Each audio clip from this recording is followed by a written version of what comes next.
ताबडतोब जामीन कसा मिळतो ह्याची चौकशी होणे अत्यंत आवश्यक आहे। आणि त्याच्याबाबत ज्या ज्या पोलिसांनी त्या भ्रष्टाचारामध्ये सहभाग घेतलेला आहे आणि आरोपींना मदत होऊन त्याला जामीन मिळावा ह्याच्यासाठी खटपट केलेली अशा सर्व पोलिसांवरती कारवाई होणे आवश्यक आहे।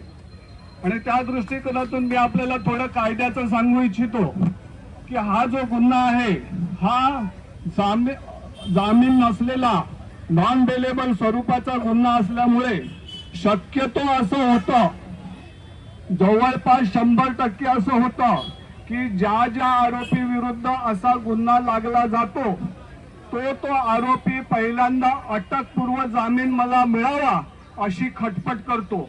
त्याच्यासाठी तो जिल्हा न्यायाधीशाकडे अर्ज करतो की मला अटकेपासून माझी सुटका करावी, मला अगोदर